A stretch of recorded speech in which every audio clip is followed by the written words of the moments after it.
Stop. Close the other tabs. Put the phone face down.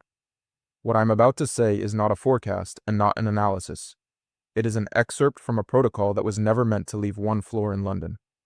At 6:15 a.m., local time, a message hit my screen. Not a headline, not an article. One line from someone who still sits on the risk committee and has never used messengers before. 2 words, force majeure. While you were asleep, someone pressed a button that is not pressed under normal conditions. There was no public announcement, no press release, no ticker on the screens. But inside the system, something snapped. I saw the report. It is marked internal use only and carries a protocol number usually reserved for drills, not live events. The event is simple in form and catastrophic in substance. The clearing system received a signal of a cascading breach of risk models across multiple large participants at once. Not one bank, not 2 funds, a cluster. This is called correlated failure, when models that are supposed to hedge each other collapse together. At 5:47 a.m., London time, one of the largest market makers cut its metals quoting by 40%. It did not disappear. It widened spreads until the market was effectively empty. At 5:52, the second participant did the same. At 5:58, the third simply went dark. Terminals stopped updating. Formally, trading continued. In reality, liquidity vanished. Let's count together, not with emotions. With numbers. Average daily open interest on key contracts exceeds physically available supply by multiples. That is not a secret. That is baseline. But risk models assume there is always a counterparty, that you can always exit at a discount. Last night, that assumption stopped working. I saw the calculation. With a price move of just 7% against the position of one major participant, the variation margin exceeded available account liquidity by $2.4 billion. This is not a paper loss. This is cash due this morning. The cash is not there. The position gets liquidated. Now multiply that by 5, because this is not one participant and not one market. Correlation spiked when clearing sees that aggregate margin calls exceed the default fund. A mode engages that nobody talks about out loud. Force liquidation, cash settlement, force majeure. Why this matters? Because at that moment, the exchange stops being a market. It becomes a loss accounting machine. The goal is no longer price discovery. The goal is survival of the platform. The mechanism is simple. Picture an overcrowded bar. 100 people, shoulder to shoulder. Suddenly, 30 leave through a single, narrow exit at the same time. The rest keep drinking, pretending nothing changed. But the space has changed. Pressure has changed. Any movement causes shocks. Liquidity is not volume. It is willingness to stand in the quote. When 30% of participants step away, the screen price becomes an illusion. Because at that price, real size cannot be executed. I saw an internal slide. It says it plainly. Phantom supply. At 6:03 a.m., the risk model of one clearinghouse was officially breached. That is the language in the document. Risk model breach confirmed. This means continuing normal trading increases the probability of default of the system itself. At that point, they have a choice. Continue and hope, or stop and transfer losses to participants. Officially, it is called force majeure. Unofficially, it is saving the platform at the expense of clients. Why you did not hear about it? Because the public narrative will be different. You will hear about volatility, speculators, temporary technical issues. Inside, the discussion is about something else. The math no longer matches market reality. One more number.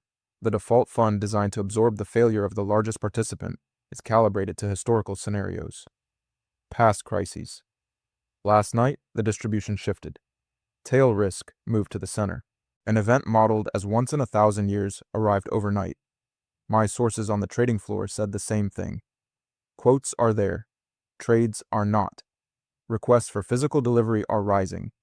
Responses are not. This is the decoupling between the screen and reality. There is another line in the protocol that stuck with me. Temporary suspension of normal delivery mechanisms may be required. In plain language, deliveries can be replaced with cash settlement. Not because it is convenient, because otherwise the system breaks. If you hold a contract on the screen, you will be paid cash, at a price they determine. Even if real supply at that price does not exist, this is not theory. It is a written scenario. I saw the signature, today's date, and the final calculation. Why it is cheaper for them to force close positions than let the market find a price. Because under free price discovery, the gap would not be 7%. It could be 70. That is no longer participant losses. That is existential risk to the infrastructure. At 6:15 a.m., the message ended with a sentence. Prepare for forced liquidations under force majeure protocol. Prepare for forced liquidations. This is not panic. It is cold math. When losses exceed capital, the market is turned off. Not loudly, quietly. Through rules you were never meant to read. Listen carefully. This is where most people get it wrong. They think the event is the story. It isn't. The response is the story. What happens after the lights flicker is what determines who walks out and who is left holding paper. There are only 3 outcomes from here. Not 10. Not a spectrum. 3. I've seen all 3 modeled. 2 of them are survivable only for insiders. 1 is a fairy tale. The first scenario is what I call the unicorn. Everything stabilizes. Liquidity returns. Confidence magically reappears. The exchange reassures participants. Margin calls are met. Delivery flows resume, and the market pretends last night was a bad dream. I've seen this scenario presented to boards. I've also seen the probability attached to it. 0. Not low. 0. Because once a force majeure protocol is activated, trust does not come back. Participants remember who locked the doors. The second scenario is the one most people intuitively expect, but still underestimate. Default by design. The exchange does not collapse. It survives by sacrificing participants. Positions are forcibly closed. Delivery is suspended. Cash settlement becomes the rule, not the exception. Claims are honored on paper, not in substance. This is not chaos. This is controlled damage. Internally, it is called loss containment. Externally, it will be sold as orderly resolution. I saw a stress memo years ago that described this exact path. It said, in plain language, that in a systemic event, the priority is continuity of the venue, not fairness of outcome. In this scenario, the exchange wins. Clients don't. The probability assigned internally to this path is around 60%. Not because it is desirable, because it is executable. The third scenario is the one that actually plays out most often. Slow suffocation, no dramatic headlines, no overnight collapse. Trading continues, but with restrictions. Position limits tighten. Margins ratchet higher every week. Delivery rules quietly change. Premiums detach from screens. Physical markets move off exchange. The paper market becomes a shadow of itself, still quoted, still referenced, but no longer trusted. This is the scenario that bleeds capital out of the system without triggering alarms. It is death by 1,000 policy updates. For institutions, it is manageable. For retail and smaller funds, it is lethal. Because time works against you, costs rise, optionality disappears. And by the time the reality is obvious, exit doors are gone. Now let me tell you what to watch. Not opinions, not commentators.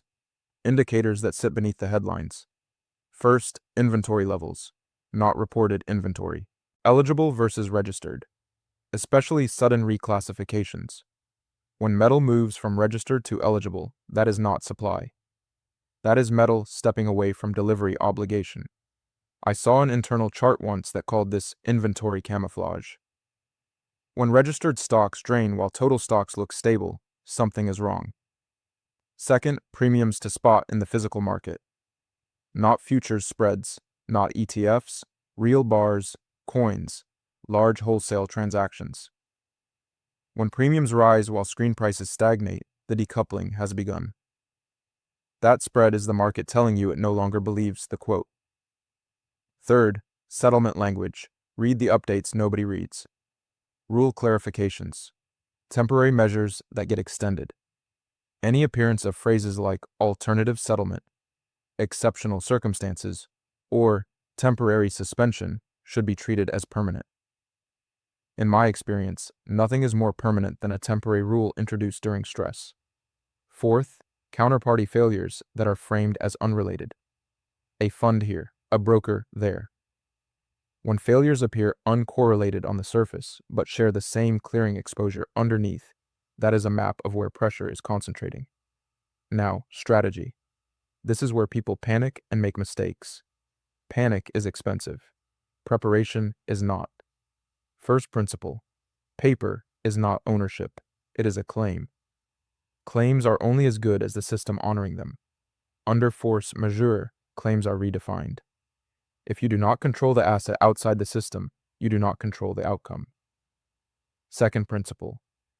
Do not go all in. Anyone telling you to sell everything or buy everything is not managing risk. They are transferring it. The internal guidance I used to see for senior staff allocations in stress environments always clustered in the same range. 20 to 30% of net worth outside the financial system. Not traded, not rehypothecated, held. Physical versus paper is not an ideological debate. It is a jurisdictional one. Paper assets exist inside rulebooks. Physical assets exist outside them. When rules change, paper adapts. Physical does not. This does not mean abandoning liquidity entirely. You need operational cash, you need flexibility, but you also need an anchor that does not depend on a clearinghouse staying solvent. Diversification inside the same system is not diversification. 5 brokers using the same clearing infrastructure is one broker. Multiple ETFs referencing the same pool is one pool. I've seen portfolios that looked diversified collapse in unison because their plumbing was shared. Do not chase leverage. Leverage is cheap right until it isn't. In stressed systems, leverage is not a tool. It is a liability magnet. Margin terms change faster than you can react. Forced liquidation always happens at the worst possible time. Finally, understand timing. This is not about calling the top or bottom. It is about positioning before optionality disappears. Once force majeure is normalized, choices narrow. Actions that were simple become impossible. I'll leave you with the sentence that ended one of the most sobering internal briefings I ever attended.